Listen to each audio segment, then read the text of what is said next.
right, folks, how you doing? RussellTrueResults303.com. Check out the website, link in the description box. Mind, body, spirit, fitness. Put in the healing, back in health. Coming at you today with the topic of a vaccinated Christian. What is this? What is a vaccinated Christian? So I was reading a book. It's on the table over there. Sorry, I didn't grab it. By Matthew Kelly. I'm trying to remember the name. I don't know. Check it out. He just got it. It just came out, or at least it was given to us at our church. It's 40 chapters, and it's a chapter a day. It's something that you can do during Lent. He actually says in the book, I suggest you only read one chapter a day so you can meditate and just really get to know and understand what I'm trying to say. And I've mentioned this topic before in other videos, but this was a great concept, and we've got to be able to express these views and opinions in different ways that's going to connect with somebody. And I thought the vaccinated Christian concept was really good. So what is a vaccine? Right? Just a vaccine in normal day health. What is a vaccine? Right? It's something that prevents an illness or a disease of some sort. So what do? They take a little bit of the disease and then they inject you with it. Your body creates antibodies. And then from then on out, supposedly, you're immune from this disease. Your body can no longer get sick because it now has the antibodies to fight and defend itself when it comes in contact with it, right? So it is a vaccinated Christian. For some people, they would say Christianity is a disease, right? Some would say that. I wouldn't go that far.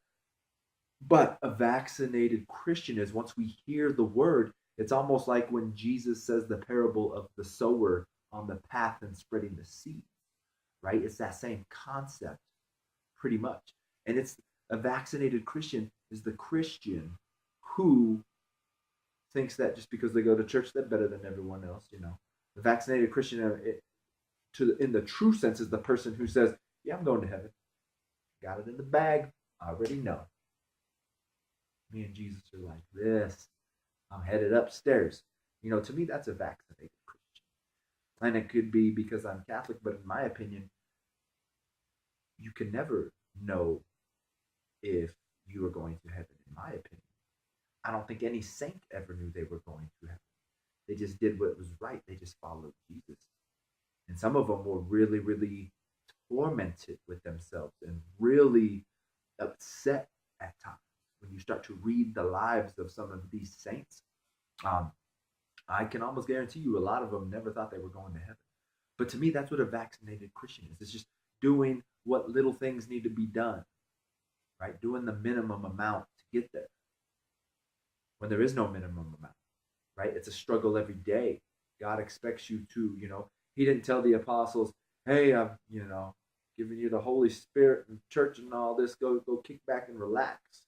No, they go preach the gospel to all four corners of this world. Let everybody know about me and about God and about the beauty that comes when you follow God, right? He didn't just tell them, they didn't just go kick back, right? These men died for this. There's martyrs. There are millions of people who have most likely died because of Christianity, of belief in God. They didn't just sit back. You know, they didn't just consider this the journey of self. This isn't just my journey. You know, that's not what it's about. It's about everybody. And it's not about going out there and preaching and, you know, Bible thumping every single person, but it's living the best life you can for God, for Jesus, being the best Christian, the best Catholic that you can be. Right? That's what it's about. You know, a vaccinated Christian, in my opinion, it's the kind of the downfall nowadays. We're stuck in this me society, me. You know, what's right for me isn't right for you. Or Christianity nowadays is just, you know, unfortunately, there's all these prosperity gospels. Love God and you'll become rich. Tithe to my community church and you will be rich. God will reward you.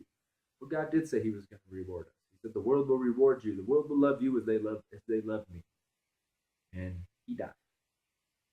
Right? God knew that Jesus knew that the disciples were going to be hated when they went to places, right? That's when he said, when you enter a town, if you're not welcome, dust your sandals off, brush your shoulder off, head on out. Don't worry about that, right? It doesn't matter. Go to the next town. Go to those that are willing to hear, willing to listen, and are open minded. And that's what we have to do. We have to be open minded enough, and we have to be knowledgeable enough and humble enough to be able to go out there in some way, shape, or form and spread that gospel. You know, the best thing they could say is, what is it? Preach the gospel at all times, and when you have to, use words. The best way to start a conversation with God is to get your life in check, so people are saying, "What happened, man? You're a totally different person. You seem happier. You know, you got over your alcohol addiction, your drug addiction, you lost weight. Look healthy. What's going on?" You can say, "Hey, man, you know, for me, I went back to my Catholic faith. I became a Christian. You know, I started taking things serious, and great things happen. And then, no, things aren't perfect. I still struggle daily. But you know what? Once I decided to get things in line and take life serious, great things happen. All because of Jesus. Boom. You didn't even have to say anything. They came up to you wondering, right? That's what it's about. Don't be the Christian who just thinks you're better than everybody. Then nobody even wants to talk to you, right? Or thinking, I deal with it a lot, thinking that the Catholic Church is the true church. I'm a true believer of that. We were the only Christian church for the first 1,200 years, and then I can't think of his name now. Protestant guy now. I had a brain fart there, but I almost had it. But he came and tried to reform the church and created another form of Christianity. It is what it is, though. But you know what? We still got to be able to unite and be friendly towards each other and find common ground.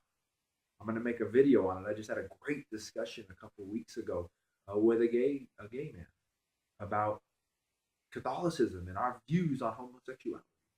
And we didn't fight. We didn't get in an argument. We talked for like an hour and a half about that and about other things. I'm going to make a video on it. I think it was a good approach I had. So that once again, he might have just been a very open-minded person, and so am I. And we were able to have a great discussion about these things. So, don't be a vaccinated Christian. Don't think that you're automatically going to heaven, because most likely you're not. I had to say it that for me, I'm still 50-50. I might be 40-60. I haven't got there yet. Heaven is not guaranteed for me. I can tell you that right now. And I think if you do believe that you're headed there, that's pride. That's pride getting to you. That's Satan kind of chirping at you, saying, "You're good. Don't worry about it." Why? Because he doesn't want you to preach the good news. He doesn't want you to talk about it. He doesn't want you to save another soul. Because he's in the business of collecting and damning souls forever. So he doesn't want to lose any souls. So I hope that helps. Subscribe to the channel. Share and like these videos.